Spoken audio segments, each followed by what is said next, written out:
ఇప్పుడునైనా base తగ్గించు. యేసు క్రీస్తు వారి శ్రేష్టమైన నామానికి మహిమ కలుగునుగాక. Praise the lord.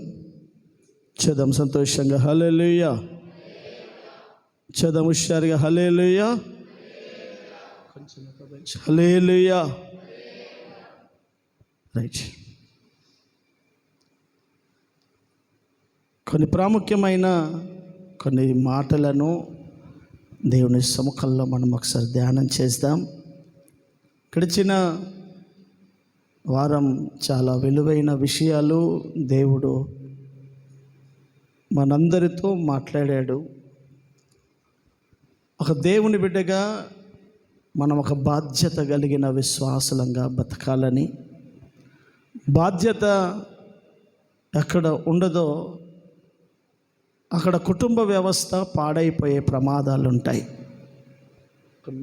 ఎక్కువ తగ్గించు. బాధ్యతలు ఖచ్చితంగా ఒక దేవుని బిడ్డగా మనం ఎరిగి బ్రతకాలి.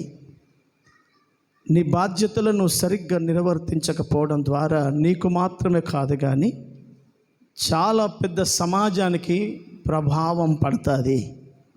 బాగా వినండి. మన బాధ్యతలు మనం సరిగ్గా నిర్వర్తించకపోవడం ద్వారా ఒక తండ్రిగా, ఒక భర్తగా, ఒక కుటుంబ వ్యవస్థలో నువ్వు చేయాల్సిన కార్యాలు నువ్వు సరిగ్గా, న్యాయంగా, బాధ్యత రహితంగా ఎప్పుడైతే నువ్వు ప్రవర్తిస్తావో, బాధ్యత లేకుండా, దాని ప్రమాదం నీ మట్టుకు మాత్రమే ఉండదు. ఒక తండ్రి సరిగ్గా లేకపోతే కుటుంబం అంతటి మీద ఎఫెక్ట్ పడుతుంది. ఒక నాయకుడు సరిగ్గా లేకపోతే ఆ పట్టణం అంతా పాడవుతుంది. నాకు నేనుగా పాడయ్యాను, నీకేమైంది అంటే కుదరదు. కారణం, నీ కుటుంబ వ్యవస్థలో నువ్వు ఒక బాధ్యుడిగా ఉండకపోతే నువ్వు తీసుకునే నిర్ణయం, చేసే పనులను బట్టి నీ కుటుంబం మీద ఎంత ప్రభావం కలిగి ఉంటుందో గడిచిన వారం చాలా వివరంగా నేను మీకు చెప్పాను. చాలామంది కుటుంబాల్లో కుటుంబ వ్యవస్థ పాడు కావడానికి ప్రధానమైన కారణం బాధ్యత కలిగిన జీవన విధానం చేయకపోవడం. నేను ఒక భర్తగా నాకు కొన్ని బాధ్యతలు ఉంటాయని, ఒక తండ్రిగా, ఒక తల్లిగా, ఒక యవనస్తురాలిగా, యవనస్తుడిగా నేను ఒక బాధ్యత కలిగిన వ్యక్తిగా బతకాలి అన్న భావజాలం లేక అనేక కుటుంబాలు వారిగా చేజేతులారా పతనం చేసుకుంటున్నారు. ఈరోజు మరొక విషయాన్ని నేను మీకు గుర్తు చేయాలని ఆశపడుతున్నాను. బాధ్యత అంటే పని అని చెప్పాను. ఆ పని నీ కుటుంబం కొరకు నువ్వు చేయాలి, నీ బంధువుల కొరకు నువ్వు చేయాలని గడిచిన వారం నేను చాలా వివరంగా నేను మీకు గుర్తు చేశాను. ఇప్పుడు దేవుని సన్నిధానంలో ఇంకొక విషయాన్ని మీకు గుర్తు చేస్తాను. ఎఫెసీలకు రాసిన పుస్తకం, మీడియం తగ్గించు. ఎఫెసీలకు రాసిన పత్రిక 4వ అధ్యాయం. పరిశుద్ధ గ్రంథం అందరూ తెరవండి. ఎఫెసీలకు రాసిన పుస్తకం 4వ అధ్యాయం 15వ వాక్యం నుంచి చదువుతూ వద్దాం. ప్రేమ కలిగి సత్యము చెప్పుచు క్రీస్తు వలె ఉండడానికి సేవకుడైన నేనైనా, విశ్వాసబుడైన మీరైనా మనం అన్ని విషయములలో ఎదుగుదాం. ఆయన శరీరానికి ఆయన శిరస్సు అయి ఉన్నాడు. ఆయనలో నుండి సంఘం అనే ఆయన శరీరము చక్కగా అమర్చబడి తమలో ఉన్న ప్రతి అవయవం తన బాధ్యత చొప్పున పనిచేయుచుండగా ప్రతి కీలు అతకబడిన జైంట్స్ వలన కలిగిన బలము చేత అతుకబడి ప్రేమయందు తనకు క్షేమాభివృద్ధి కలుగునట్లు శరీరమునకు అభివృద్ధి కలుగజేస్తున్నది. కాబట్టి అన్యజనులు నడుచుకొనున్నట్లు మీరిక మీదట నడుచుకొనవలదని ప్రభువునందు నేను సాక్ష్యమిస్తున్నాను.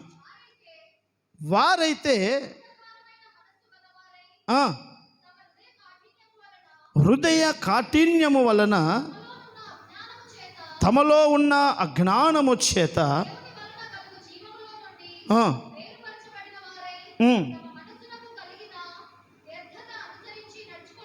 చాలు. హల్లెలూయా. సో చేతులెత్తి స్వరమెత్తి గట్టిగా హల్లెలూయా.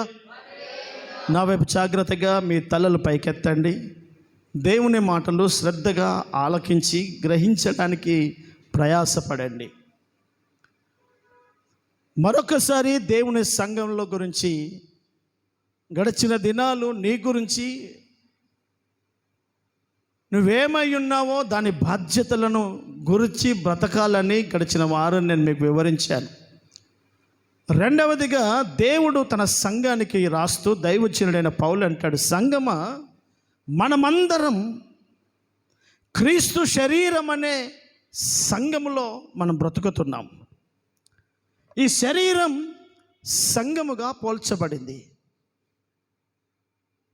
ఈ శరీరంలో ఎలాగో అనేక అవయవములు ఉన్నాయో సంఘంలో కూడా అనేక రకములైన ప్రజలు ఉంటారు. బలవంతులు, బలహీనులు. కాలుకున్నంత బలం చేతికి లేకపోవచ్చు, బటన వేలుకున్నంత బలం చిటికెన వేలుకు లేకపోవచ్చు. బలమైన అవయవాలు ఉన్నాయి, బలహీనమైన అవయవాలు ఉన్నాయి. కానీ ప్రతిదానికి దాని పరిమాణం, దాని బాధ్యతలు కలిగి ఈ శరీరంలో ప్రతి అవయవం అమర్చబడింది. ఈ శరీరం క్రీస్తు సంఘమని, సంఘానికి శిరస్సు ప్రభు అని. ఇప్పుడు శరీరంలో ఉన్న ప్రతి అవయవం ప్రతి కీలు వలన అతకబడి బలం వస్తుంది. Giant to giant. ఇక్కడ నుండి నేను ఇంతకుముందు చెప్పాను, ఈ సర్వ శరీరంలో 12 జైంట్లు ఉంటాయి. చెప్పండి, ఎన్ని జైంట్లు ఉంటాయి? 12 జైంట్స్. 12 జైంట్లు ఈ దేహానికి ఉన్నాయి. కీళ్ళు 12 కీళ్ళు, 12 జైంట్లు ఉంటాయి. ఇప్పుడు బాగా వినండి. ఇదిగో ఈ మోచేతు నుంచి ఈ యొక్క చేయి వరకు ఒక జైంట్ ఉంది. ఈ కీళ్ళు కనుక ఇక్కడ నుంచి ఇక్కడ తీసేస్తే ఇది పనిచేయదు. ఈ చేయి ఈ భుజము నుంచి ఈ కీలు వరకు సరిగ్గా అంటుకట్టబడినప్పుడే ఈ కీలు దానికి సరిగ్గా పొంతన కుదిరినప్పుడే సరిగ్గా బలం వస్తుంది. దీని బలం దీనికి వస్తుంది, దీని బలం దీనికి వస్తుంది. ఒకదానికి ఒకటి అంటుకట్టబడి ఉన్నది కనుక అక్కడ లేఖనం మనకు చెప్తున్న వివరణ ఏంటంటే, ప్రతి కీలు అంటుకట్టబడి దాని బలము వలన సంఘం శరీరం ఎలా అభివృద్ధి పొందుతుందో సంఘము కూడా ఒకరి పట్ల ఒకరికి బాధ్యత కలిగిన సంఘ బిడలంగా ఎప్పుడైతే మనం ఉంటామో, మన అందరి బాధ్యతలు సరిగ్గా నిర్వర్తించడం ద్వారా శరీరం అభివృద్ధి పొందినట్టుగా సంఘం క్షేమాభివృద్ధి పొందుతుంది. హల్లెలూయా. చపాలి గట్టిగా హల్లెలూయా. సంఘ బిడ్డలు చాలామంది సమ్మర్ హాలిడేస్ మాత్రమే కాదు, సండేలకు కూడా హాలిడేస్ పెట్టారు. యెహోషువ భార్య, పూర్ణిమ సిస్టర్ పిల్లలు అందరూ హాలిడేస్కి పోయారు. మీకు స్కూల్ హాలిడేలు వచ్చాయి, సండే హాలిడేలు రాలేవు. నువ్వు వస్తేనే సండే హాలిడేలు వస్తాయి. దేవుని బిడ్డలకి నేను కూడా ఒక 2 ఆదివారాలు, నాకు మీలాగా చుట్టాలు బంధువులు నాకు కూడా ఉన్నారు. మీలాగా నా శరీరం కూడా అలసట, ఆయాసం, బోరు, విసుగు నాకు కూడా వస్తాయి. రోజేమీ ఆరాధన, పొద్దున్న లేస్తే స్తోత్ర ప్రార్థనతో ప్రారంభమై రాత్రి 12 గంటలకు ముగింపు ప్రార్థన చేసి పండుడైంది. నేను కూడా అలాగో ఒక వారం 10 రోజులు, ఒక 2 వారాలు ట్రిప్ వేసి కాస్త రిలాక్స్ అయ్యి, నాకు కూడా భార్య, పిల్లలు, కుటుంబ వ్యవస్థ ఉంది. నా పిల్లలను కూడా కాస్త 2 వారాలు నేను చూసుకుంటాను, ఆరాధన మీరు వెళ్ళి రండి అని పంపే బలహీనమైన భక్తి నేను నేర్చుకోలేదు. అయ్యా మీరు సేవకులు కనుక అలా చేస్తున్నారంటారా? నేను విశ్వాస జీవితం చేసినా చేయలేదు. ఎన్ని ఊర్లు తిరిగినా ఆదివారం నా మందిరంలో నా పిల్లలని నా భార్యను ఉంచే ఒక మహిమ కలిగిన భక్తి నేను నేర్చుకున్నాను. హల్లెలూయా, చవాలి గట్టిగా హల్లెలూయా. కారణం ఎందుకో చెప్పమంటారా? నేను మళ్ళీ మీకు చెప్తున్నాను, నా మాటలు దయతో శ్రద్ధగా వినండి. నీకు జ్ఞానము అంగీకారం అయితే అంగీకరించు, ఒకవేళ నీకు నచ్చకపోతే విడిచిపెట్టు.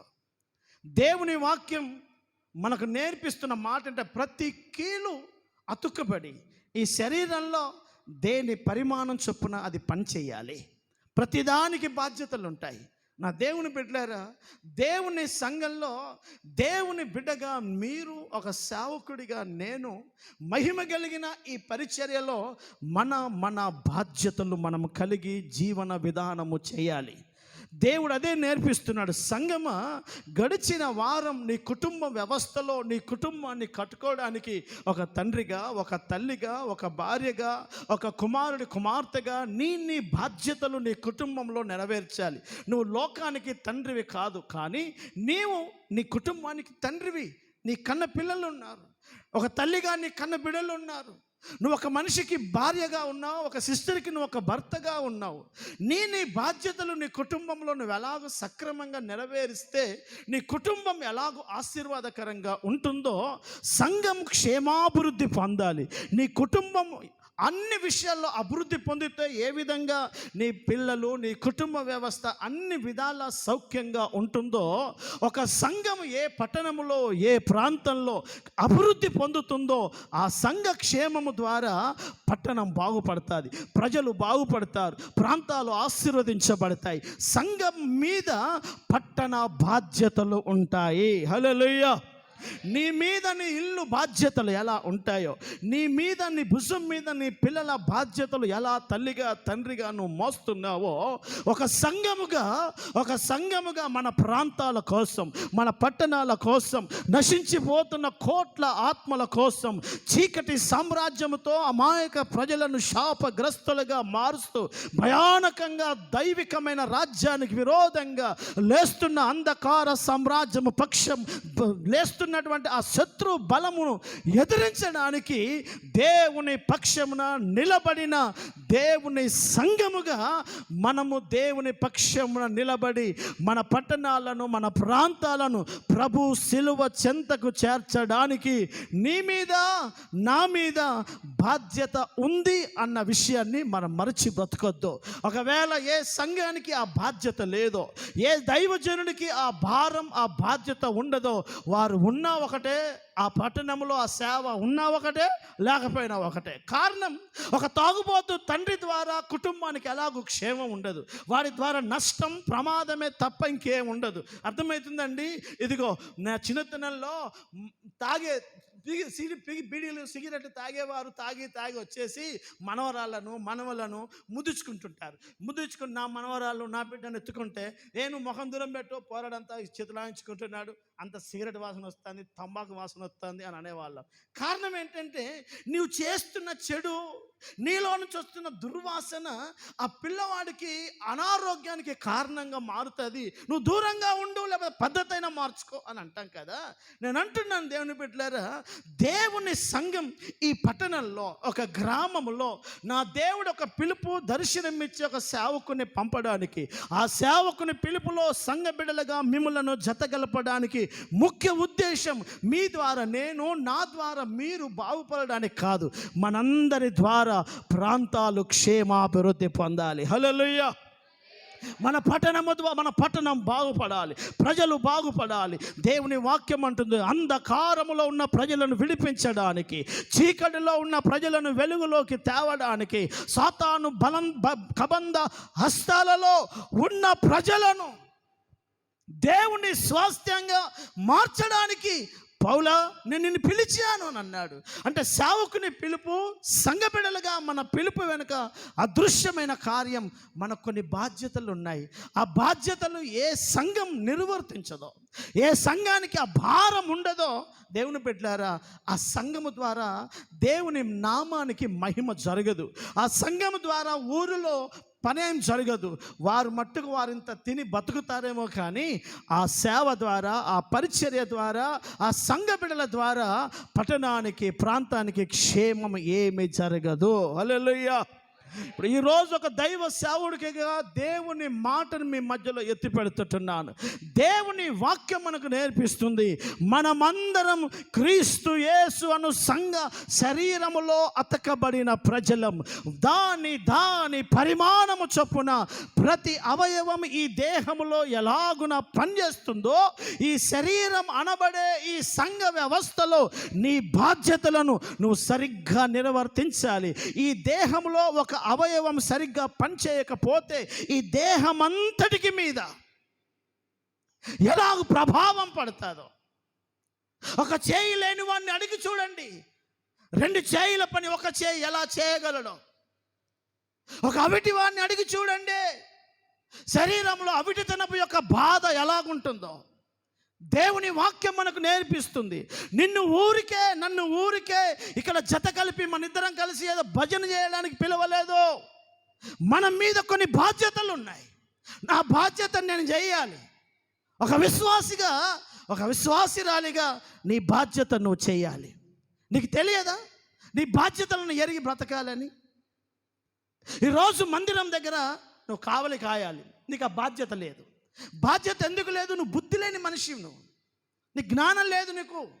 ఒక సేవకుడు ఒక సంఘంలో నాకు ఒక బాధ్యత ఉంది, నా పని ఉంది, నా పని నేను చేయాలి. నాకు సిస్టమ్ పెట్టే పని అప్పగించారు, మందిరం శుభ్రం చేసే పని నాకు అప్పగించారు, సేవలో తిరిగే ఆరాధనకి వెళ్ళే పని అప్పగించారు. నేను నమ్మకంగా మందిరం దగ్గర ఒక కావలిగా కూర్చునే బాధ్యత నాకుంది. దేవుని మందిరంలో పాడే బాధ్యత ఉంది, ఆరాధించే బాధ్యత ఉంది. ఎన్నో పనులున్నాయి. వాక్యం చెప్తుంది, ప్రతి వాడు తన బాధ్యతను సరిగ్గా నిర్వర్తిస్తే సంఘం క్షేమాభివృద్ధిలోకి వెళ్తుంది. హల్లెలూయా.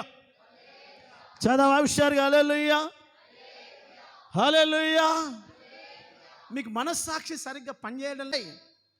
సరిగ్గా పనిచేయకపోతే శిక్ష ఏంటో నేను గడిచిన వారమే చెప్పాను.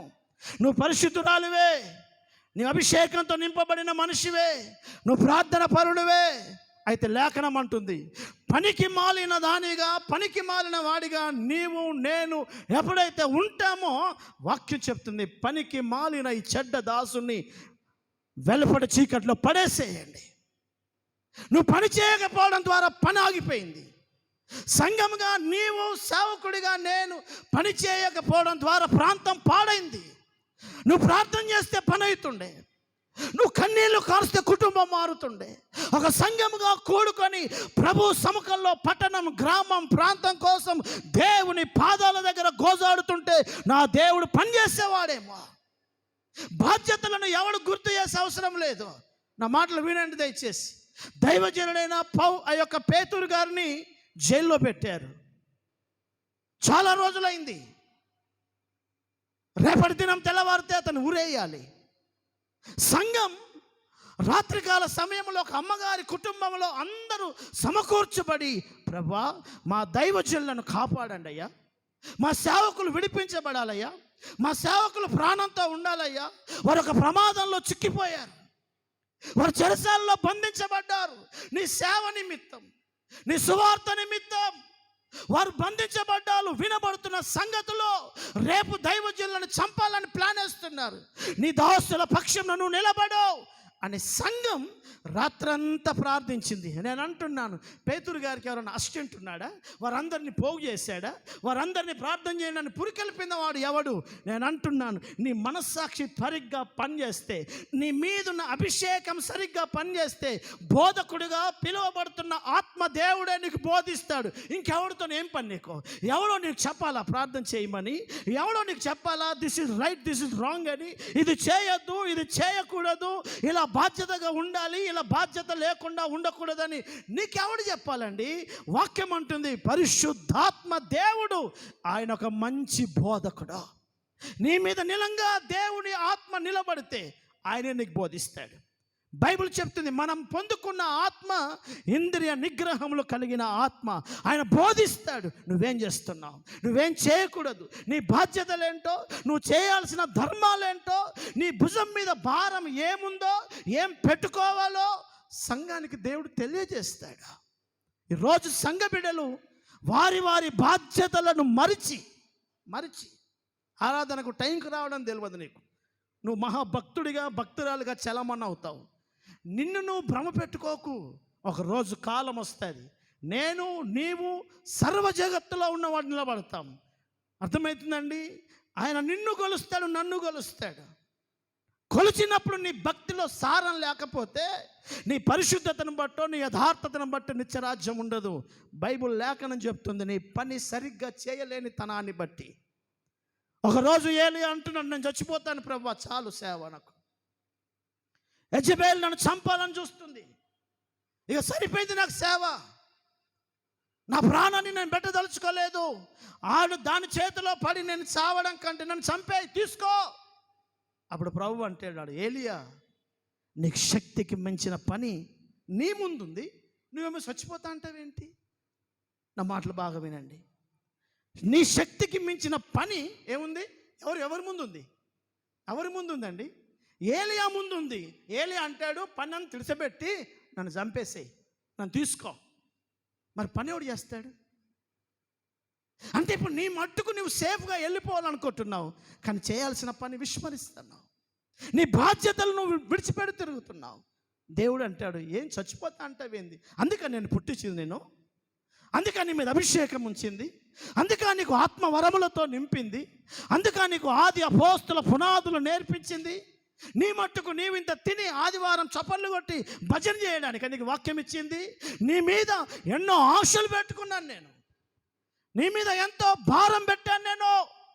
నీ ఒక ఎలీషాను అభిషేకించాలి, నువ్వు ఒక హజియేలును అభిషేకించాలి, నువ్వు బలిపీఠాలు కట్టాలి, ఎంతో పనులున్నాయి. బదిరి వృక్ష కింద చాతగాని వ్యక్తిగా కూర్చొని నన్ను చంపే అంటావేంటి? ఏలియా కూడా పనిని మర్చిపోయి బాధ్యతను విడిచిపెట్టి చాలు అని అంటున్నాడు. సరే విడిచిపెట్టు అని అనలే దేవుడు. తన పనిని తన ముందు పెట్టి అంటున్నాడు, ఈ పనులు ఎవడు చేయాలి? నేను అంటున్నాను దేవుని బిడ్డలారా, మన వయస్సు ఇలాగే ఉండదు. కొంతకాలానికి వయసు ఉడికిపోతుంది, బలం ఉడికిపోతుంది. ఒకరోజు నా ఆయుష్ కాలం ముగిస్తుంది. రేపు దేవుని ఎదుట నిలబడాలి. ఎందుకు నిన్ను నన్ను పిలిచాడు దేవుడు? నా పని నేను సరంగా నిర్వర్తించకుండా, మీ పని మీరు సరిగ్గా బాధ్యత చేయకుండా రేపు ప్రభు ఎదుట మనం ఎలా నిలబడతాం? నా దేవుని వాక్యం అంటుంది, సంఘం ప్రార్థించడం ద్వారా చెరసాలలో ఉన్న పేతురు బయటకు రాలేదా అంటే అర్థమైంది. ఒకవేళ సంఘము కనుక ఆ రోజు కూడుకొని ఉండకపోయి ఉంటే, సంఘము కనుక ఆ రోజు ఒక బలమైన ప్రార్థన వాళ్ళు చేసి ఉండకపోయి ఉంటే, పేతురు ద్వారా జరగాల్సిన పని ఆగిపోయేది. మన ప్రార్థన అనేకమైన పనులు చేయడానికి, పురికొల్పడానికి పనిచేస్తుంది. నువ్వు బాధ్యతగా చేసే ప్రార్థన, నువ్వు బాధ్యతగా ప్రవర్తించే ప్రవర్తన, నువ్వెక్కడో అత్తగారింటికో తల్లిగారింటికో నీ తాత వాళ్ళ ఇంటికో వెళ్ళి అక్కడ మందిరానికి వెళ్తున్నావచ్చు, అది కాదు నీ బాధ్యత. నా ప్రభువు నీకు ఇచ్చిన ఆరాధనలో నువ్వు కూర్చోవాలి, నీ మందిర ఆవరణంలో కూర్చోవాలి. నేను కూడా ఒక ఆదివారం ఎటన్నా వెళ్తే అక్కడ కూడా ఒక మందిరం ఎవరిదో ఉంటుంది, అక్కడికి వెళ్ళి కూడా నేను ఆరాధన జరిగి ఇచ్చచ్చు. మీకు పోతే కూడా కానికి వెళ్ళి నాకు 10,000 దొరుకుతాయి. అది కాదు కదా. నా బాధ్యతలు, నా సంఘం నాకు ఉంది కదా, నేను చేయాల్సిన పరిచర్య ఉంది కదా. నా అనారోగ్యమో, నా బలహీనతో, నా అలసటో నా బాధ్యతలను మర్చిపోయేటట్టుగా చేయకూడదు సుమా. నేను తెగించాలి. కారణం, నేను చేయకపోతే ఇంకెవడు చేయాలి? నా ప్రభు చివరి దినాల్లో ప్రార్థన చేస్తాడు, తండ్రి నా శక్తికి మించిన పని నా ముందుంది, ఒకవేళ నీ చిత్తమైతే అవకాశం ఉంటే సిలువను నా నుంచి తప్పించగలవా? సిలువ మరణాన్ని నా భుజం మీద నుండి తీయగలవా అని చెప్పి, ఏమైనా కానీ ఏదైనా కానీ నా తండ్రి నీ చిత్తమే జరుగునుగాక అన్నాడు. ఏ పని కోసం వచ్చాడో నా దేవుని వాక్యం అంటూ, తండ్రి నీవు నా చేతికి అప్పగించిన పనిని నేను ముగించానంటాడు. ఈరోజు చాలామంది దేవుని సంఘ బిడ్డలు ప్రపంచం విషయం, బయట సంఘాల విషయం నీకు నాకెందుకు, లాభం మనకు లేదు, నష్టం మనకు లేదు. రేపు నా భక్తి నాకే, నీ విశ్వాసం నీకే కలవబడుతుంది. అందరిని విమర్శించి మనం ఎందుకు పాడు కావాలి?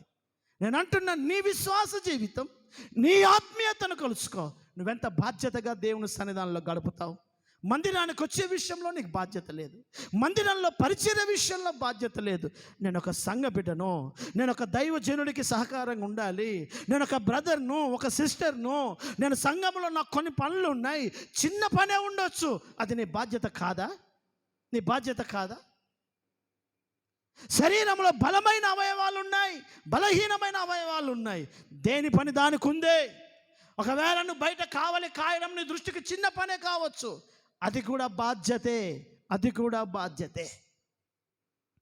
దాని పరిమాణం ప్రకారం ప్రతి అవయవం పనిచేస్తుంది. గుండె చేసినంతగా ఫాస్ట్గా పని చేతులు చేయలేకపోవచ్చు, చేతులు విశ్రాంతి తీసుకుంటాయి. విరామము లేని పని గుండె చేస్తుంది, దాని పని చేస్తుంది.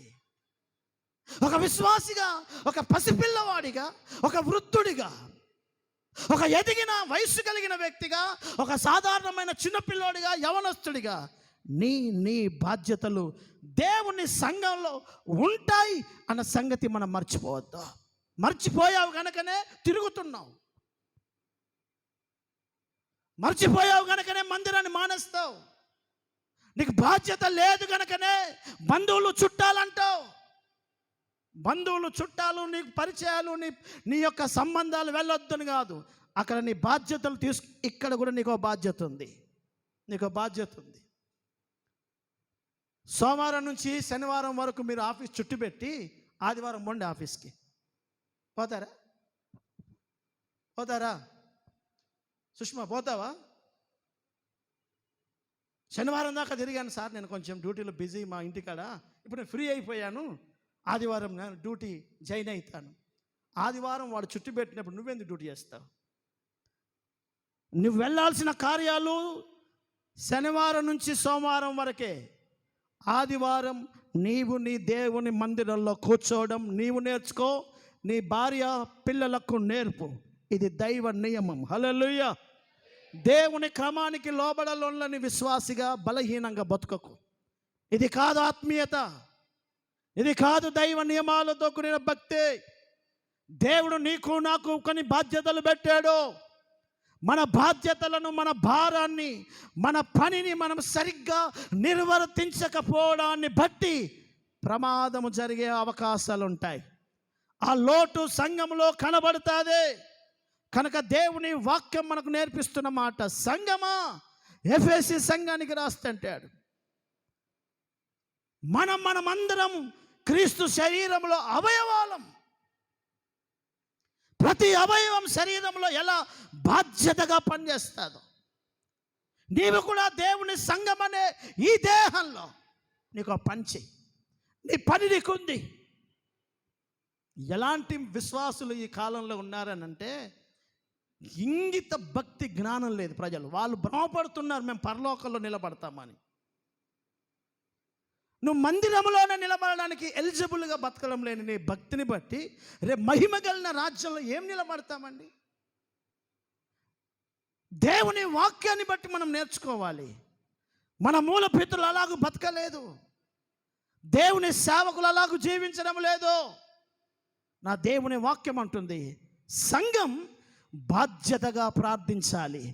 ఆ రోజు పెంతెకోస్తు దినాన రక్షించబడ్డ సంఘ బిడ్డలు, బాప్తిసం తీసుకున్న సంఘ బిడ్డలు, దైవజనుడు చెరసాల్లో ఉంటే, అంటే ఒక సమస్య వస్తే సంఘ వ్యవస్థలో, అది దైవజనుని కుటుంబమా, సంఘమా, సమాజమా, సమస్యను గుర్తించి ప్రార్థించగలిగే బాధ్యత మన మీద ఉంటుందని, మనం తరచుగా కూడుకొని ప్రార్థించాలని, మనం ప్రార్థించడం ద్వారా పరిస్థితులలో మార్పు వస్తుందని, సంఘం ప్రార్థించడమును బట్టి చెరసాలలో బంధించబడి రేపటి దినం మరణానికి కారకుడిగా బతకాల్సినటువంటి వాడు, మరణించి తన సేవే ముగించాల్సిన పేతురు జీవితం మరికొంతకాలం పనిచేయడానికి సంఘం బాధ్యత కలిగిన ప్రార్థనే కారణం.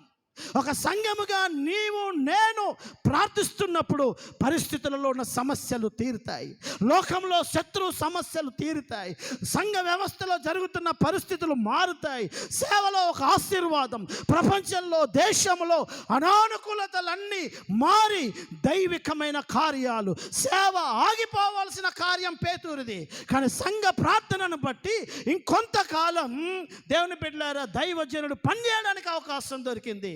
అంటే దైవ సేవకుడు దేవుని పని చేయడానికి సంఘ ప్రార్థన ఎంతో అద్భుతంగా కారణంగా మారింది. హల్లెలూయా, చవాలుషర్గా హల్లెలూయా, చదమ చేతులెత్తి గట్టిగా హల్లెలూయా. సంఘముగా దేశంలో ఎన్నో భయంకరమైన పరిస్థితులు వింటున్నాం.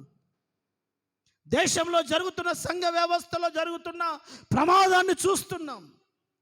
సంఘముగా కూడుకుంటూ ప్రార్థన చేస్తూ ప్రభా పరిస్థితులు ఇలా ఉన్నాయి, సేవ ఇలాగుంది, ప్రపంచంలో నా దేశంలో సేవకుల స్థితి ఇలా ఉంది, సంఘ పరిస్థితులు ఇలా ఉన్నాయి, సువార్తకు మార్గాలు మూయబడుతున్నాయి, సేవ ఆగిపోతుంది.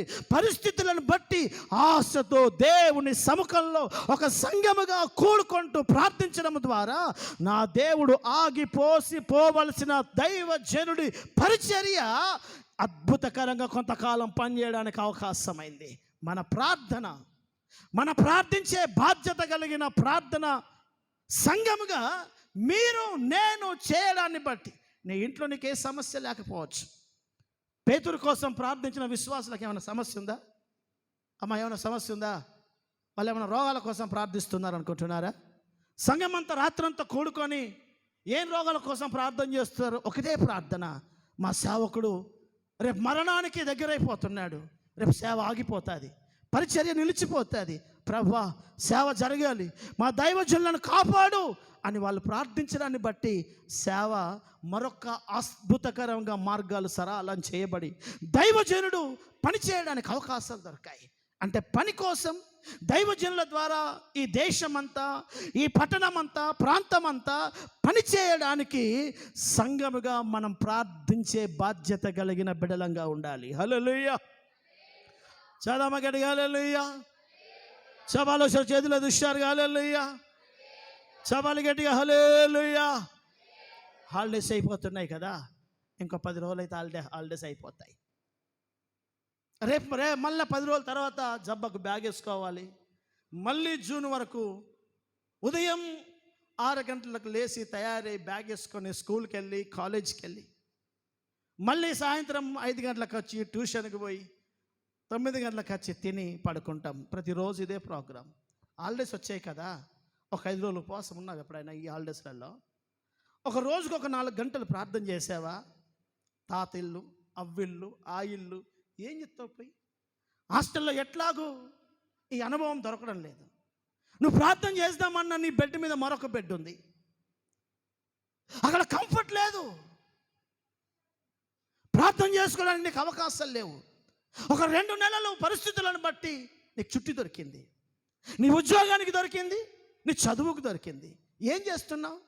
3 పూటలు తిని ఇప్పుడు చూడండి పోరగాళ్ళ మొహాలన్నీ నిగ అయిపోయాయి. చూడండి జయల్ని చూడు, ఎఫ్రాయిమ్ని చూడు, పొద్దున్న 6 గంటలకు లేచి జబ్బకేసుకునే అవసరం లేదు. ఇప్పుడు ఇక 3 పూటలు తినుడు పడుకున్నాడు, ఇంకేమున్నది? మంచిగా అయ్యారు ఇప్పుడు, సంతోషం. నువ్వు నిగ కావడం నాకేం కుళ్ళు పోతాడమండి, మీరు తింటున్నారు, మీరు బాగుండండి, సంతోషమే. కానీ రేపు కాలేజీకి వెళ్తావు కదా, రేపు హాస్టల్స్కి వెళ్తావు కదా, హాస్టల్కి వెళ్తావు కదా, నీకు అక్కడ ఉపవాసం ఉండే అవకాశం ఉందా? లావని ఉంటుందా? షారని ఉంటుందా? తినబుద్ధి కాకపోతే తినకుండా ఉంటావు, కానీ ఉపవాసం ప్రార్థన చేస్తావా? చెయ్యవు, అవకాశం లేదు. ఇంటికి వచ్చావు కదా, అవకాశం ఉంది కదా, నీ ఇంటి కోసం, నీ కుటుంబం కోసం మందిరానికి వచ్చేనా? దేవుని మందిరంలో మళ్ళీ రేపు హాస్టల్ పోయామంటే ఎప్పుడో ఒకసారి వస్తాం. ఆదివారం మాత్రమే, శనివారం మాత్రమే పరిచర్య చేసే మనసు కాదు. మందిరానికో నీ ఇంటి కాడనో ప్రభు సముఖంలో, ప్రభు నా కుటుంబం, నా తల్లి, నా తండ్రి, నా కుటుంబంలో నా ఆర్థిక పరిస్థితులు, నా తల్లిదండ్రుల ప్రయాసం, నా సేవ, నా పట్టణం, ఒక్క 3 రోజులు ఉపవాసం ఉండి ఒక రోజుకి ఒక 5-6 గంటలు ప్రార్థించగలిగే ఆత్మ నీ మైండ్లో పని చేయడం లేదు. నీ మీద నిలబడిన ఆత్మ సరి అయిన ఆత్మ కాదది. కాదు. నేను పుల్పిటి మీద నిలబడి చెప్తున్నాను. నేను ఉద్యోగం చేశాను. 2, 3 నెలలు 4 నెలలు అలసిపోయి 5 రోజులు లీవ్ పెట్టుకునేవాడిని. పండుకోవడానికి కాదు, అడగండి అక్కనో 5 రోజులు ఉపవాస ప్రార్థన చేసుకునేవాడిని. విశ్వాసిని, నాకు అప్పుడు ఏం భారాలు లేవు, నా ముందు విశ్వాసులు ఎవరు లేరు. కానీ ఆశ, ప్రతిరోజు బిజీగా ప్రార్థనలో గడపలేకపోతున్నాను. దబదబ చేసుకుని వెళ్తున్నాను. తనివి తీర నీతో గడపాలి, మనసారా నీతో ప్రార్థించాలి, నాకు పనుల భారం వద్దు అని పనులను కాస్త దూరం పెట్టి దేవునితో అప్పుడప్పుడు 3 రోజులు 4 రోజులు పనులన్నీ పక్కకు పెట్టి గడిపే అలవాటు ఉండేది నాకు. నా దేవుని సంఘ బిడ్డలారా, ఈ భావన ఈరోజు దేవుడికి ఎందుకు ప్రేరేపించడం లేదు? సెలవులు వచ్చాయని ఎక్కడికో వెళ్తున్నావు, నువ్వు వెళ్ళడం తప్పు కాదు, నువ్వు వెళ్ళు, నువ్వు కాస్త రిలాక్స్ కావడానికి వెళ్ళు, తప్పేం లేదు. మరి అయిపోతున్నాయి కదా హాలిడేస్. దేవునితో గడిపే మళ్ళీ ఇలాంటి ఆపర్చునిటీ నీకు రావాలంటే మళ్ళీ నీకు ఏప్రిల్ మే రావాలి. నీ మీద చాలా బాధ్యతలు ఉంటాయి, మళ్ళీ నీ ఎడ్యుకేషన్ బర్డన్స్ ఉంటాయి నీ మీద, నువ్వు చదవాలి. ఇలాంటి కంఫర్ట్ జోన్ ఒక యవనస్తుడిగా నీకు దొరకాయి. నీ ఆత్మ, నీ గుండెలో, నీ మనస్సాక్షి ఎందుకు చెప్పదు ఇట్లా? ఎందుకు చెప్పదు? నాకు ప్రేరేపణ వస్తుందండి మా అత్తగారింటికి పోవాలని. ఇది ప్రేరేపణ వస్తుందా? దీనికి పరలోకం నుంచి దర్శనం రావాలి నీకు అత్తగారింటికి పోవడానికి? ప్రేరేపణ దేనికి వస్తే అది ప్రేరేపణ ఇచ్చేవాడు దేవుడు. నీ అత్తగారింటికి మమ్మల్ని ప్రేరేపణ ఇవ్వడు. పోవడం పోకపోవడం నీ ఇష్టం, దానికి ఏముంది? దానికి పోతే వచ్చే లాభాలు ఏం లేవు, పోకపోతే నష్టాలు ఏమి లేవు. అది నీ పర్సనల్, అది దైవికమైన కార్యాలు కావవి. ప్రభు ఆత్మ నేను ఆ విధంగా ఎందుకు నడిపించడం లేదా? విశ్వాస బిడ్డలారా, ఒక తండ్రి ఒక తల్లి 2 కూతుర్లు కలిగి ఒక కుటుంబ వ్యవస్థ కలిగిన నీకే నీ కుటుంబం విషయంలో బాధ్యతగా లేకపోతే నీ కుటుంబం చాలా బలహీనమవుతుంది కదా.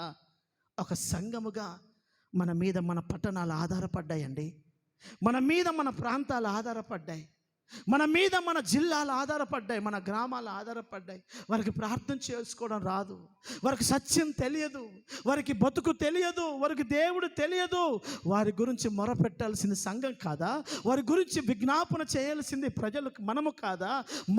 మనం ఆ బాధ్యతను నెరవేర్చకపోతే, అందుకే దేవుని వాక్యం అంటుంది, యెరూషలేమా నిన్ను ప్రేమించేవారు ఆశీర్వదించబడతారు, యెరూషలేము క్షేమము కొరకు ప్రార్థన చేయండి అని అంటున్నాడు. అంటే సంఘ క్షేమం కోసం నువ్వు ఆలోచించే దేవుని బిడ్డగా ఉండాలి.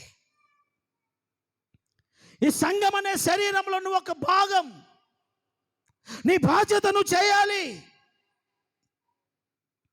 నీకంటూ ఒక పని ఉంది, ఆ పని నువ్వు చేయాలి.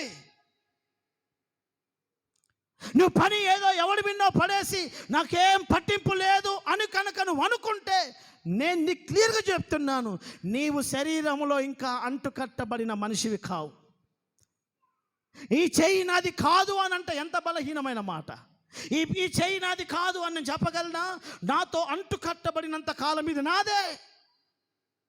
నాలో భాగంగా ఉన్నప్పుడు ఇది నాకు ఆశీర్వాదకరంగా మారాలి, నాకు పని చేయాలి. దేవుని వాక్యం అంటుంది, దేవుని బిడ్డలారా, దేవుని సముఖంలో ఇదిగో దైవజనుడైన పౌలు ఒక ప్రాంతానికి పరిచర్యకు వెళ్ళాడు. ఆ ప్రాంతం దేవుని వాక్యం అంటుంది, దేవుని బిడ్డలు ఒకసారి చదువుతారా? అపోస్తుల కార్యములు 18వ అధ్యాయం. అపోస్తుల కార్యం 18వ అధ్యాయం. అపోస్తుల కార్యాలు 18వ అధ్యాయం ప్రారంభం చదువుతున్నాను దయచేసి. అటు తర్వాత పౌలు ఎథెన్సు ప్రాంతము నుండి బయలుదేరి కొరింథునకు వచ్చి పొంతు వంశీయుడైన అకుల అను ఒక యూదుడిని, అతని భార్య అయిన ప్రిస్కిల్లాను కనుగొని వారి యొద్దకు వెళ్ళను. యూదులందరూ రోమా విడిచి వెళ్ళిపోవాలనని ఆజ్ఞాపించినందున వారు ఇటలీ నుండి కొత్తగా కొరింథు ప్రాంతానికి వచ్చిన వారు వారు పని చేసుకునే ఆ వృత్తి డేరాలు కుట్టువారు. పౌలు అదే వృత్తి గలవాడు కనుక వారితో వారి ఇంటిలో కాపురం ఉండెను. ఇదిగో అకుల ప్రిస్కిల్లా అను కొత్తగా వచ్చిన దేవుని బిడ్డలు ఆ ప్రాంతానికి సేవకు వెళ్ళిన పౌలుతో కలిసి దేవుని పని చేయడం ప్రారంభించారట. హల్లెలూయా. చదవమా హుషారుగా, హల్లెలూయా. కొత్తగా బతకనికి వెళ్ళారండి వాళ్ళు. అకుల ప్రిస్కిల్లా ఆ కొరింథీ ప్రాంతానికి, ఇటలీ ప్రాంతంలో నుండి ఆ రాజు ఎవడైనా యూదుడు ఇక్కడ ఉండడానికి వీల్లేదు, అందరు వెళ్ళిపోండి అని అంటే వారి సామాను చదువుకొని బతకడానికి కొరింథీ ప్రాంతానికి వచ్చారు. బాగా వినండి, బతకనికి వచ్చిన వాడికి ఇంకా అక్కడ ఏం సెటిల్మెంట్ ఉంటాడు, వాడికి ఏదో రూమ్ తీసుకున్నాడు, అప్పుడే జీవన విధానం ప్రారంభించాడు. ఆ ప్రాంతానికి ఇదిగో పౌలు సేవకు వచ్చాడు, వెతుకుతున్నాడు. ఇక్కడ ఎవరైనా ఆశ్రయంగా నిలబడే సంఘ బిడ్డలు ఉన్నారా? ఇక్కడ ఎవరైనా సేవకు సహకారంగా నిలబడే కుటుంబాలు ఉన్నారని కనుగొంటున్నాడు. వెతుక్కుంటూ అడిగి తెలుసుకుంటే ఒక కుటుంబం దొరికింది. ఆ కుటుంబం పేరే అకుల ప్రిస్కిల్లా. భార్యాభర్తలు వాళ్ళు డేరాలు కుట్టుకొని అమ్ముకునేవారు, వ్యాపారాలు. పెద్ద బిజినెస్ పర్సన్స్ ఏం కాదు, పేద బిడ్డలే.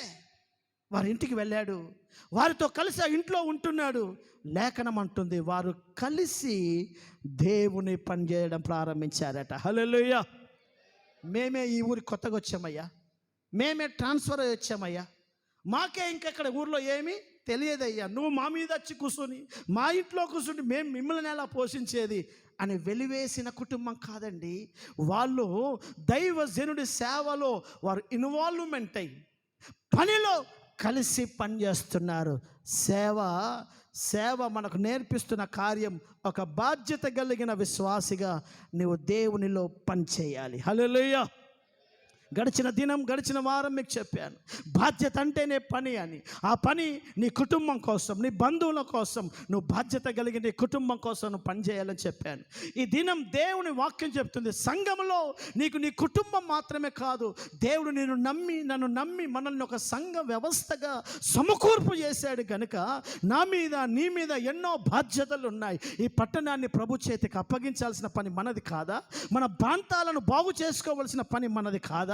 మన ప్రాంతాల్లో ఉన్న పేదరికాన్ని, దారిద్ర్యాన్ని, శాపాన్ని నుంచి విడిపించి ఒక ఆశీర్వాదకరమైన ఆశీర్వాదాన్ని, యెరూషలేము దావీదును బట్టి దీవించబడినట్లుగా, ఒక యోసేపును బట్టి ఐగుప్తు దీవించబడ్డట్లుగా, ఒక యాకోబును బట్టి లాబాను కుటుంబం దీవించబడ్డట్లుగా, ప్రభువా మమ్ములను బట్టి మా పట్టణం, మమ్ములను బట్టి మా జిల్లా, మమ్ములను బట్టి మా ప్రజలు ఆశీర్వదించబడాలని భారముతో సంఘం పనిచేయాలి. హల్లెలూయా.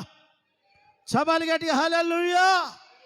ఆదివారం వచ్చామా ఏదో డ్యూటీకి వచ్చినట్లు, ఆదివారం వచ్చామా మళ్ళీ ఆదివారం వరకు నీకు సంఘానికి ఏం పొంతం లేకుండా, అసలు సంఘంలో ఏం జరుగుతుందో నీకు అసలు బాధ్యత లేకుండా, అసలు నీకంటూ ఒక సంఘం ఉన్నదన్న సంగతి కూడా మర్చిపోయి బ్రతికే విశ్వాసులు ఏం బాధ్యత కలిగి ఉంటారు? అయ్యా మరి రోజు సంఘానికి చూసి పొమ్మంటావా? బైబిల్ మనకు నేర్పిస్తున్న పాఠం ఏంటి అని అంటే, నువ్వెంత దూరం ఉన్నా, ఒక దానియేలు దూరదేశంలో ఉన్నా తన చేతులు యెరూషలేము వైపు ఎత్తినట్టుగా నీ హృదయం ఎప్పుడు నీ మనస్సులో నీ సంఘ క్షేమము కొరకు తప్పించే విశ్వాసివై ఉండాలి. హల్లెలూయా. నా సంఘం బాగుండాలి. ఇక్కడ కొంతమంది ఆత్మలు ఉంటే రక్షణలోకి నడిపించి నా సంఘానికి నడిపించాలి, నా సంఘం క్షేమం కొరకు నేను ప్రార్థించాలి, నా సంఘానికి కొద్దిమంది కుటుంబాలను తోడుకొని రావాలి, నా సంఘ పరిచర్య అభివృద్ధి కొరకు నా వంతుగా నేను ప్రయాసపడాలని ఒక అకుల ప్రిస్కిల్లా, ఒక ఊరు అహరోనులు దేవుని బిడ్డలారా కరువైపోతున్న దినాలు. దేవుని బిడ్డలారా, ఒక బర్నబా లాంటి ధనవంతుడు, శ్రీమంతుడు అపోస్తులకు తన ఆస్తి పాస్తులను అప్పగించి మీరు సేవ చేయండి అయ్యా, ఖర్చు నేను భరిస్తానని చెప్పి ప్రతిష్ఠించుకున్న సంఘాలు ఈరోజు ఎక్కడికో పోయాయి. దేవుని వాక్యం అంటుంది, దేవుని బిడ్డలారా, సంఘంలో నీకంటే ఒక బాధ్యత ఉంటుంది. ఒక విశ్వాస బిడ్డగా, ఒక యవనస్తుడిగా, ఒక యవనస్తురాలిగా నీ బాధ్యతలు నువ్వు గుర్తెరిగి నమ్మకంగా నువ్వు బాధ్యత చేయడం ద్వారా దేవుని సేవ అభివృద్ధి పథములోకి వెళ్తుంది. ఆ అభివృద్ధికి కారకుడిగా నీవు మిగిలిపోయే ఆశీర్వాదకరమైన పని జరుగుతుంది. హల్లెలూయా. అర్థమవుతుందండి? నీ బాధ్యత తెలిసి మసులుకో. చాలా మంది దేవుని బిడ్డలకు కనీస జ్ఞానం లేదు. చాలా పర్యాలు ఇదే ఆలోచిస్తాను. ఇదేంటి ఇలా ఆలోచిస్తారు? హాలిడేస్ వచ్చాయంటే తిరుగుతారేంటి? తిరగడం తప్పేం కాదు. ఆరాధన ఉండదా వీళ్ళకి? ఆదివారం ఉండదా వీళ్ళకి? మందిరం ఉన్న ధ్యాస ఉండదా వీళ్ళకి? ఇదేం భక్తి? ఇదేం భావజాలం? లోపం, ఆత్మీయత లోపం. భక్తి సరిగ్గా లేదు, భావజాలాలు లేవు. లోపల రక్తం బాగుంటే బలం బాగానే ఉంటుంది, లోపల భక్తి బరబ్బర్ లేదు. అందుకనే తుచ్చమైన ఆలోచనలు సరిగ్గా ఉంటాయి. ఇట్లాగే దైవికమైన తలంపులు ఎందుకు వీళ్ళు ఆలోచించడం లేదు అని అంటే, ఆ భావజాలాలతో వారి గుండె, వారి ఆత్మ నిండి లేదు. బైబిల్ చెప్తుంది, మనం ప్రార్థించడంలో బాధ్యత వహించాలి. మన పట్టణాన్ని, మన ప్రాంతాన్ని కాపాడుకోవడంలో ఒక సమరయ స్త్రీ వలె గ్రామాన్ని కాపాడుకోవడానికి తన బాధ్యత వహించినట్టుగా, ఒక బెతనీయ గ్రామంలో ఉన్న లాజరు కుటుంబం ఆ బెతనీయ గ్రామం అంతా పట్టుబడడానికి ఎలా బాధ్యతగా స్తంభముగా నిలబడిందో, ఆత్మల రక్షణ కోసం, ప్రాంత రక్షణ కోసం, పరిస్థితులు బాగుపడడానికి ప్రార్థించడంలో, పనిచేయడంలో, పరిచర్య చేయడంలో ఒక అకుల్ల ప్రిస్కిల్ల వలె దేవుని పనిలో నీవు కూడా దేవుని సేవలో ఇన్వాల్వ్మెంట్ అయి బాధ్యత కలిగిన వ్యక్తిగా బ్రతకాలి. హల్లెలూయా. బాధ్యత ఏ సంఘంలో విశ్వాసులకు ఉండదో సేవ అభివృద్ధి శూన్యం. సేవ అభివృద్ధి ఎందుకు కాదు అని అంటే, అసలు బాధ్యత ఉంటే కదా విశ్వాసులకు. ప్రార్థన కుడిక పెడితే రారు, ఉపవాస కుడిక పెడితే రారు, ఆరాధనకు రారు. అర్థమవుతుందండి? మీటింగ్లు పెడితే రారు, బల్లారాధనకు రారు, ఆల్నైట్కు రారు. వీళ్ళకి దేనికి బాధ్యతలు ఉండవు. ఏదో వాళ్ళకైనా కడుపు నొప్పి వచ్చినప్పుడు, ఇబ్బందులు వచ్చినప్పుడు మాత్రం వస్తాయి. సంఘక్షేమం వాళ్ళకు అవసరం లేదు, వాళ్ళ క్షేమమే ప్రాముఖ్యం. నేను బాగుంటే చాలు, అంతే. నేను బాగుంటే చాలు.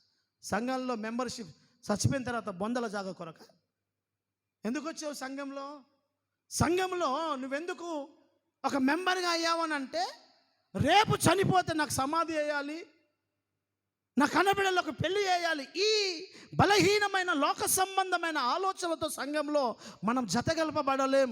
దేవుడు నిన్ను నన్ను సంఘ వ్యవస్థగా జతగలిపింది ఎందుకు అనంటే, మన ద్వారా జరగాల్సిన పనులు ఎన్నో ఉన్నాయి. హల్లెలూయా. అందుకే ఏలియాతో అంటాడు, ఏం బలహీనమైన మాటలు మాట్లాడతావు? నువ్వు బాగుంటే సరిపోతుంది అనుకుంటావా? కేవలం నీ కోసమే నేను మీద అభిషేకం ఉంచాను అనుకుంటావా? కేవలం నీ లాభం కోసమేనా? పరిస్థితులు మారగానే మౌనంగా నన్ను సపరేట్గా తీసుకోని అంటావేంది? ఆ పనులన్నీ ఎవడు చేయాలి? బయలుదేరి ఇక్కడి నుంచి హోరేబుకు నడుచుకుంటూ వెళ్ళు, అక్కడ నిలబడు, నన్నుతో మాట్లాడాలి.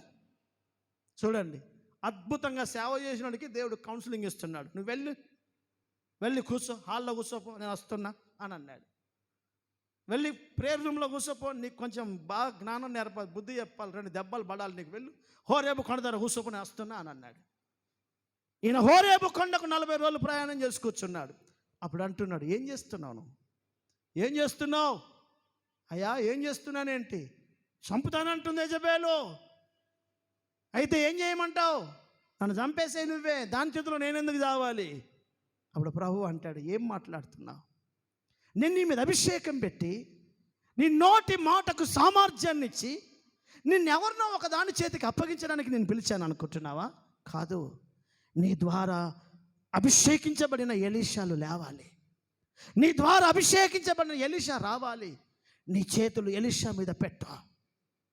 భవిష్యత్తు తరానికి నువ్వు ఒక సావుకుని తయారు చేయాలి. యోహుల మీద అభిషేకం వెళ్ళాలి. నువ్వు చేయాల్సిన పనులు ఎన్నో ఉన్నాయి. నా కడుపు నిండింది, నాకు ఆపద అవుతుంది చాలంటావేంటి? బాధ్యత లేకుండా మాట్లాడుతున్నావు. నీ మీద నిన్ను పిలిచిన పిలుపులో బాధ్యతలు ఉంటాయి. హల్లెలూయా. మనకింత అన్నం దొరుకుతుందండి సేవలో, ఇది కాదు కదా మన పిలుపు. ఇంత అన్నం దొరుకుతుంది, బట్ట దొరుకుతుంది, చాలు కదా అంటే కాదు కదా. 100 మంది విశ్వాసులు ఉన్నారు, నాకు సరిపోయింది కదా అంటే కాదు కదా. నేను నా బతకడానికి రాలేదు కదా. మనం కేవలం మనం బాగున్నాం, మనం బాగు చేసుకోవడానికి మాత్రమే రాలేదు కదా.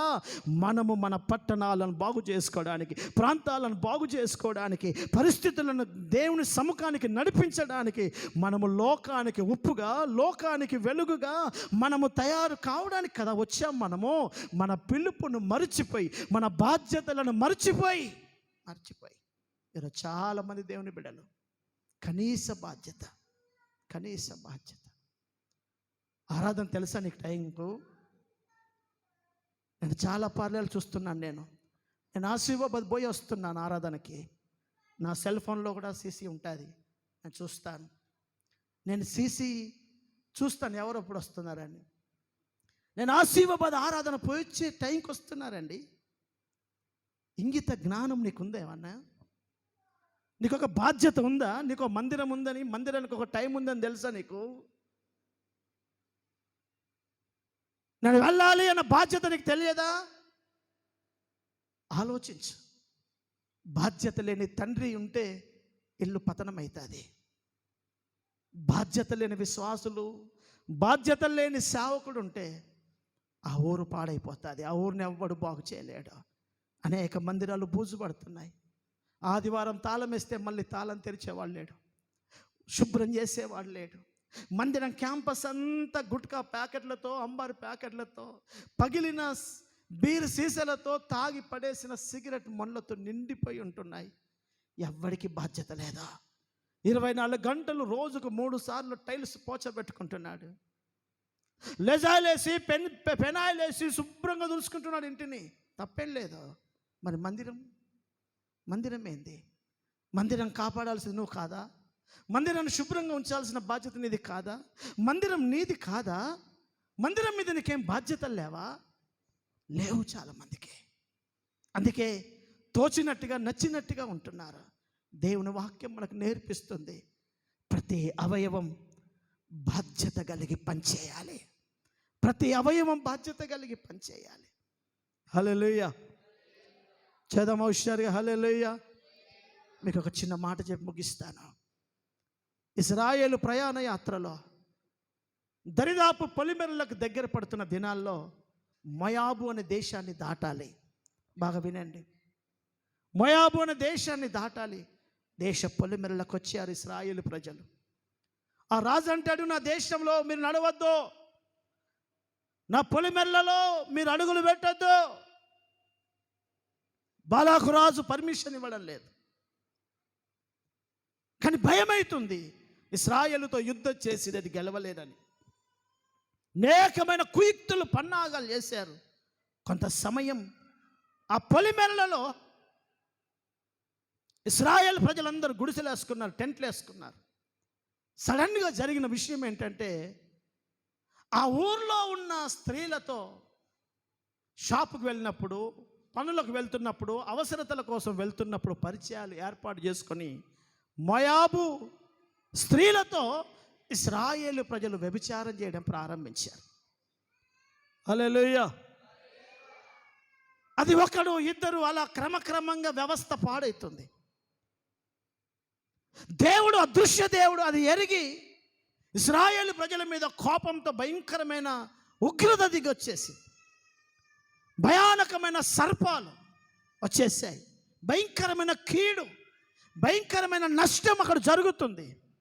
మోషే, సంఘ పెద్దలు ఏడుస్తూ ప్రార్థన చేస్తున్నారు, ప్రభువా 1000 మంది చచ్చిపోతున్నారు నీ ప్రజలు, ఏం చేయమంటావు అని వాళ్ళందరూ ప్రార్థన చేస్తుంటే, ఒక వ్యక్తి మంచిగా ఒక అమ్మాయిని తీసుకొచ్చుకొని, ఒక వేశ్య భుజం మీద చేతేసుకొని సంఘ బిడ్డలందరూ ప్రార్థన చేస్తుంటే ఊపుకుంటూ పోతున్నాడు పట్టుకొని.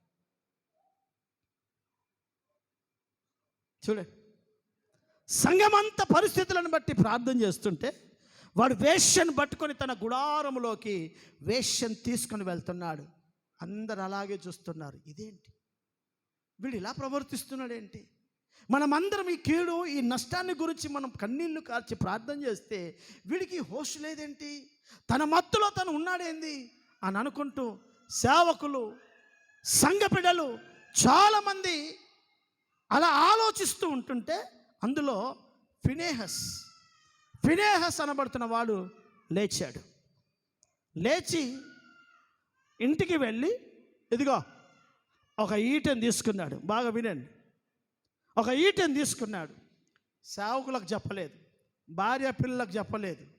ఏ ఇంటిలోకి ఆ వేష్యం తీసుకొని ఇల్లు డోర్ పెట్టుకున్నాడో ఇల్లు డోరును తన్నాడు. పడకల్లో ఉన్న ఇద్దరిని ఒకేసారి ఈటతో పొడిచి చావగొట్టేశాడు. వెంటనే దేవుడు మోషేతో మాట్లాడతాడు. మోషే, నా మనస్సు దేనిని చూసి ఓర్వలేదో ఫినేహస్ కూడా దాని విషయంలోనే వైరాగ్యంగా ఉన్నాడు. కాబట్టి ఫినేహస్తో మాట్లాడు, అతడిని నాకు సేవకుడిగా ఎన్నుకోబోతున్నాను. హల్లెలూయా. చదమగటి హల్లెలూయా, హల్లెలూయా.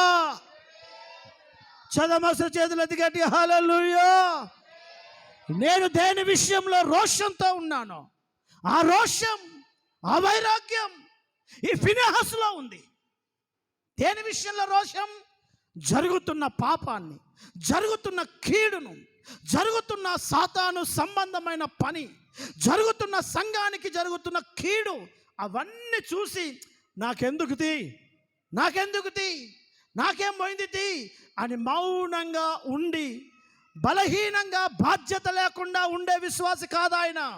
బాధ్యత కలిగి నా సంఘానికి కీడెత్తుంటే వీడి ధ్యాసలో వీడుంటాడా, నా దేవుడు దుఃఖపడుతుంటే వీడి మత్తులో వీడుంటాడా, ఇది కుదరదు అని చెప్పి ఆ పాపాన్ని, ఆ విరోధమైన కార్యాన్ని చంపడానికి తెగించాడు ఆ మనిషి. దేవుని బిడ్డలకి, సంఘానికి, సమాజానికి కీడు వస్తుందని తెలుస్తున్నప్పుడు రోషముతో పనిచేసే బాధ్యత ఉండాలి. హల్లెలూయా. నీ సంఘంలో తోటి వ్యక్తి పాడవుతున్నా నీకు తెలిసి కూడా ఏం మాట్లాడావు? నీ సంఘంలో ఇంకొకరు కూతురు పాడైతే మంచిదే కదా అని మౌనంగా ఉంటావు. రోషము లేని బతుకు. ఇంకా చెప్పమంటారా? వినండి జాగ్రత్తగా, నా మాటలు వినండి. దేవుని వాక్యం అంటుంది, ఇది మొదలుకొని రోషముతో, పౌరుషముతో, వైరాగ్యముతో జరుగుతున్న కీడు, జరుగుతున్న నష్టాన్ని చూసి మనస్సు తప్పించలేక మనసులో ఒక రోషము తెచ్చుకున్న ఫినెహాసును నేను నా సేవకుడిగా ఎన్నుకుంటున్నాను. సేవకుల లక్షణాలు ఏంటో తెలుసా? సడిసప్పుడు కాకుండా తడిగుడ్డేసుకొని పండుకునేవాడు కాదు. జరుగుతున్న స్థితిగతులను చూసి గుండెలో రోషం తెచ్చుకునేవాడా. అర్థమవుతుందండి. మీ పిల్లలను సేవకిస్తారు కదా. చాలామంది తల్లిదండ్రులు నాకు నిర్మల్లో తెలుసు, వారి పిల్లలు సేవకిస్తారు, వారి కొడుకు సేవ చేస్తాడు, కానీ ఆమె మాత్రం 12 గంటలకు ఆరాధనకు వస్తుంది. సేవ విలువ ఆమెకే తెలియదు. ఫస్ట్ సేవ విలువ ఆమెకే తెలియదు, సేవ విలువ పాసరమ్మకే తెలియదు, సేవ విలువ వాళ్ళ పిల్లలకే తెలియదు. రోషం లేని బతుకు. రోషం, పౌరుషం దైవ సేవకు కలిగిన మొట్టమొదటి క్వాలిఫికేషన్ దైవికమైన వైరాగ్యం ఉండాలి. జరుగుతున్న పరిస్థితులను చూసి మౌనంగా ఉండే తత్వం ఎవడికి ఉంటుందో వాడు దైవ సేవకు పనికిరాడు. గుండెలు మండాలి. ఏంటి ప్రభువా ఇంత భయంకరంగా జరుగుతుంది, నీ సేవకింత కీడు జరుగుతుంది, భయంకరమైన దుర్మార్గమైన ప్రజలు వ్యతిరేకంగా లేస్తున్నారు, నీ దేవుని పరిచర్య ఘనపరచబడాల్సింది పోయి నీ నామం అవమానపరచబడుతుందని గుండెలో ఒక పౌరుషము కలిగిన ఆత్మ ఎవడి గుండెల్లో ఉంటుందో అవే దైవికమైన లక్షణాలు. హల్లెలూయా. చదమగటిగా హల్లెలూయా, హల్లెలూయా.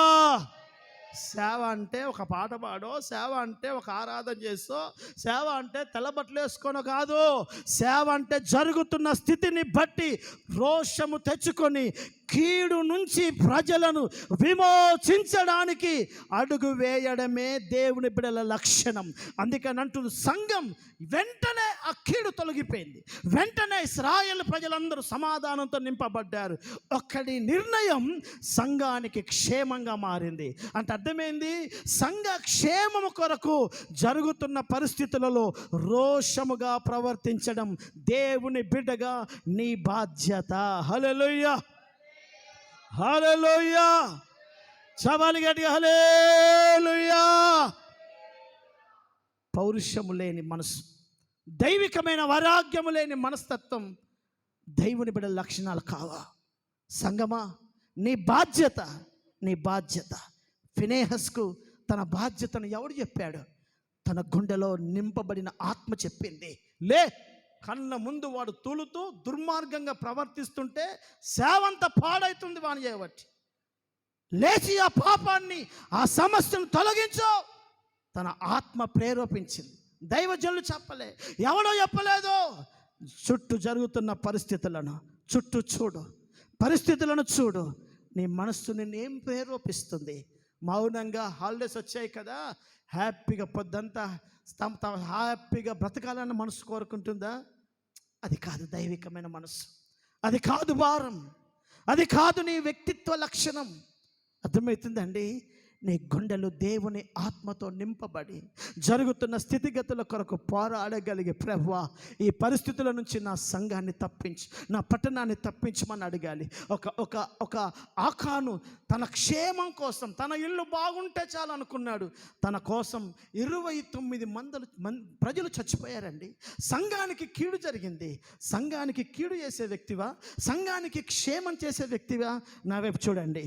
ఇదిగో, ఈ చేతికి గజ్జి రోగం వచ్చిందనుకో, ఈ దురద, ఈ బాధ ఈ దేహం అంతటికి అంటుతుంది.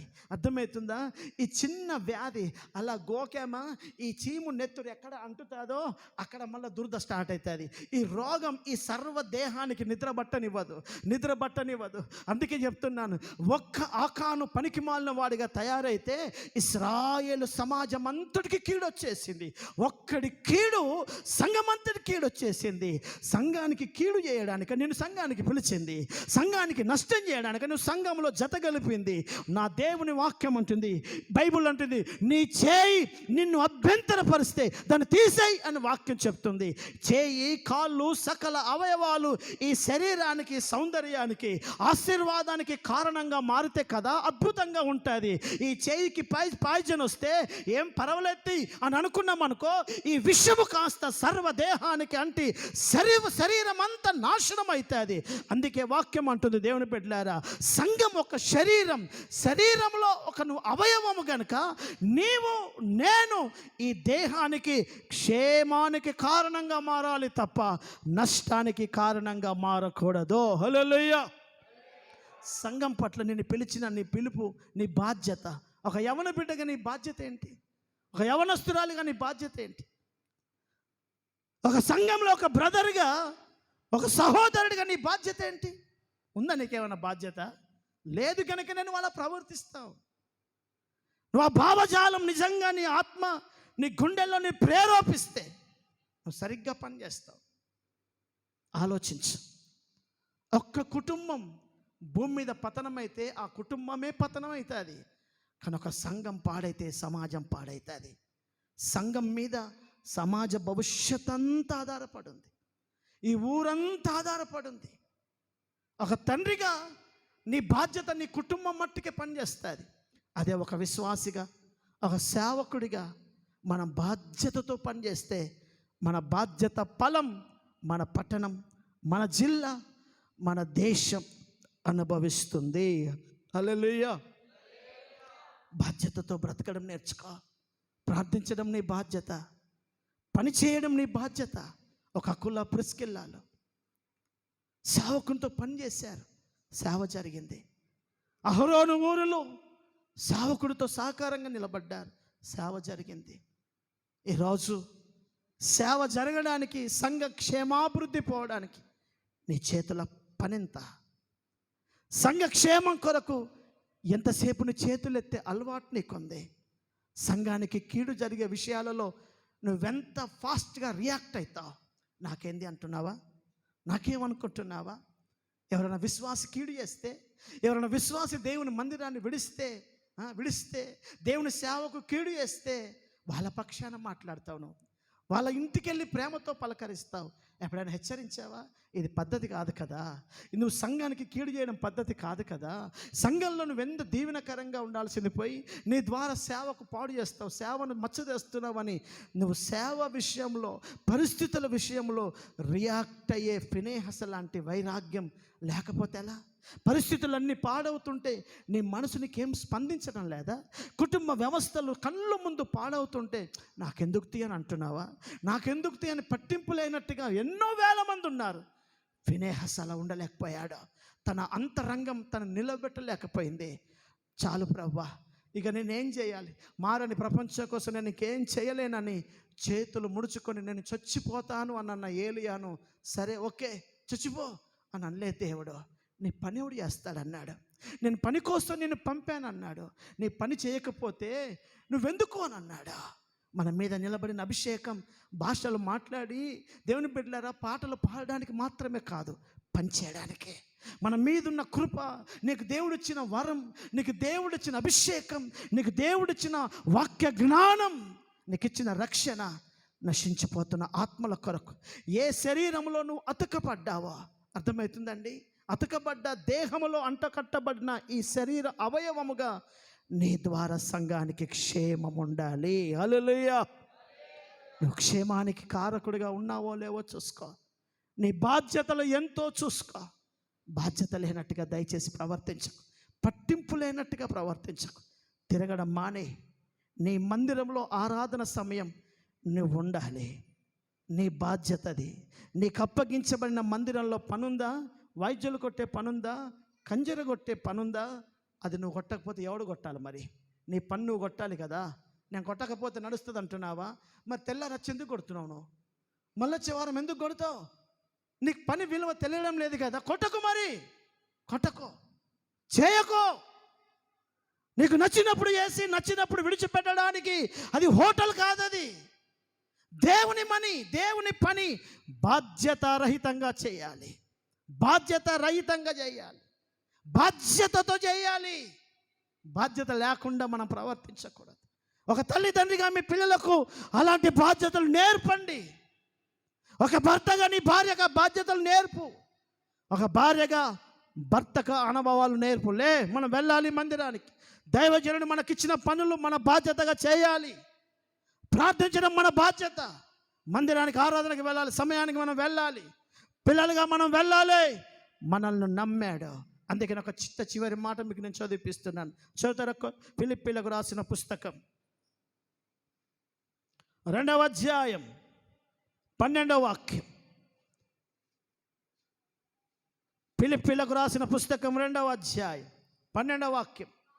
కాగా ప్రియమైన సంఘ బిడ్డలారా, మీరు ఎల్లప్పుడూ విధేయులై ఉన్న ప్రకారం, ఇదిగో నేను మీ ముందు ఉన్నప్పుడు మాత్రమే కాక, మళ్ళీ చెప్తున్నాను, ఇదే భక్తిహీనత, ఇదే సరి అయిన భక్తి లేని బతుకు. సేవకుల ముందు కాదు చేయాల్సింది భక్తి. సేవకుడు ఉన్నప్పుడు కాదు చేయాల్సింది కాదు భక్తి. ఉన్నా లేకపోయినా, ఎవరు ఉన్నా ఎవరు లేకపోయినా నీ భక్తిలో సారం ఉండాలి. హల్లెలూయా. మా అయ్యగారు యెరూషలేం పోయాడు. ఎటు పోయాడు? చెప్పండి, ఇక్కడ ఎటు పోయాడు? వచ్చే ఆదివారం అయితే పక్క రాడు. ఈ ఆదివారం ఆరాధనకు పోకున్నా ఏం సతీష్ ఎందుకు రాలే అని చూడడు. కారణం యెరూషలేంలో ఉన్నాడు మా అయ్య. అంటే నువ్వు అయ్య కోసమే వస్తావు ఆరాధనకి? అయ్య కళ్ళు చూసడానికి వస్తావు ఆరాధనకి నువ్వు? ఇది కాదా దరిద్రమైన భక్తి అంటే? కోట్ల మంది ఉంటారు ఇసుంటోళ్ళు అందరూ. అర్థమైందా?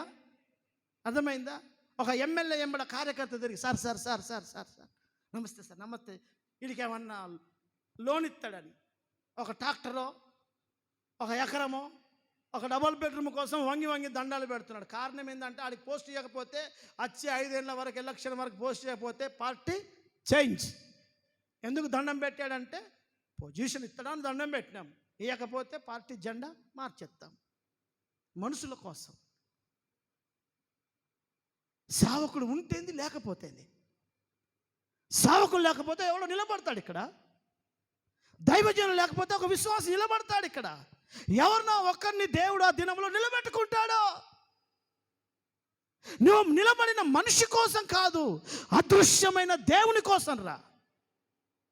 దైవజనుడు అదే చెప్తున్నాడు, సంగమా మేము నా ఎదుట ఉన్నప్పుడు మాత్రమే కాక మరి ఎక్కువగా, ఇదిగో నేను మీకు అందుబాటులో లేని ఈ కాలమందును మీరు భయముతోను వణుకుతోను సొంత రక్షణను అన్న 11 గంటలకు వస్తాడు. భయ్ ఏ కిష్టాపూర్ పోని, ఏ ఆసిఫాబాద్ పోని, ఎన్ని గంటలకు వస్తాడు? కనీసం 11. అప్పుడు పోతే అయిపోయి ఆరాధనకి. నా కోసం వస్తున్నావు మీద ఆరాధనకు నువ్వు. నీ నీ నీ నెత్తిలో పురుగు బాగా మెసులుతుంది, పని చక్క చేస్తలేదు నీ మైండ్. 11 గంటలకు ఎందుకు వస్తావు? 10 గంటలకు కదా ఆరాధన, అక్కడ నడిపిస్తే అది ఏం అవసరమా? అవునా? ఇదేం ఆలోచన? మనకు ఆరాధన 10 గంటలకు కదా, అక్క నడిపిస్తాదా? విశ్వాసురాలు నడిపిస్తాదా? రేపు బ్రదర్ నడిపిస్తాడా? మనకేం పని? ఆరాధన ఉంది మనకు. ఎవరు నడిపించినా అదృశ్యంగా ఉండేది యేసే. హల్లెలూయా. యేసు నాతోనే ఉంటాడని చెప్పాను మీకేమన్నా? లేదు. నీతో ఉంటాడు, నాతో ఉంటాడు, ఎవరు నిలబడ్డా వాళ్ళతోని ఉంటాడు. మరి యేసయ్య ఉంటున్నాడు, పని ఆయన జరిగిస్తున్నాడు.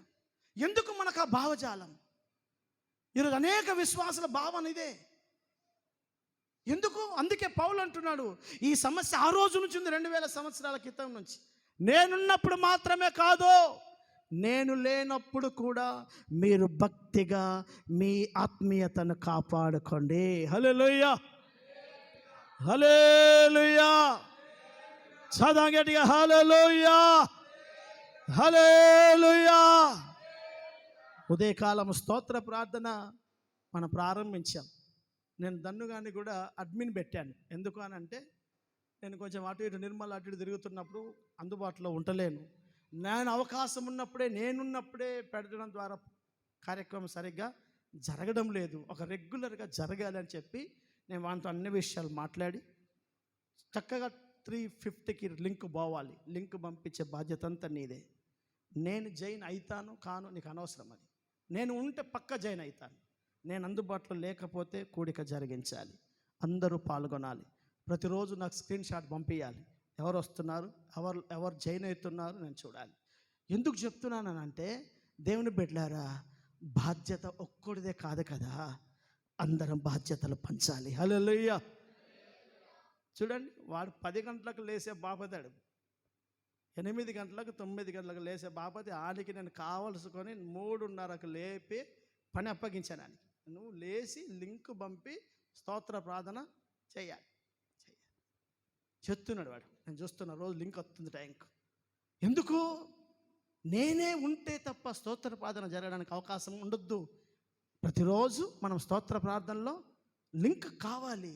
మనమందరం ఒకళ్ళొకరు చూసుకోవడానికి కాదు, నేనున్నా లేకపోయినా మనమందరం సంఘముగా అనుకూలత ఉన్నంత మటుకు వేకువనే లేచి ప్రార్థనలో మనము సాగాలి అన్న భావజాలనతో మనం ఆ కార్యక్రమాన్ని జరిగిస్తున్నాం. హల్లెలూయా.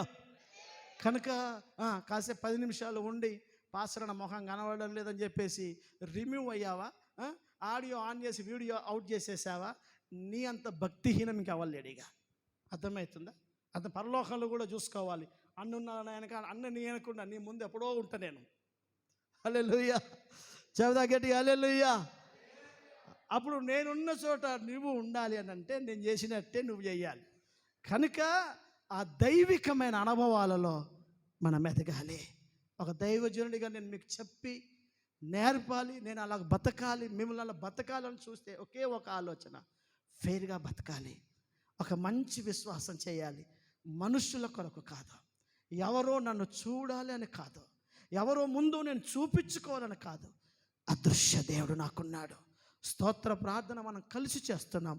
అందులో దైవజనుడు ఇన్వాల్వ్ అయ్యాడా, నాకు దోస్తున్నవాడు ఇన్వాల్వ్ అయ్యాడా, ఆ పలానా సిస్టర్ వాళ్ళతో నాకు పని లేదా, వాళ్ళతో పని లేదా, నా సంఘముతో నేను ఇన్వాల్వ్మెంట్ కావాలి. హల్లెలూయా.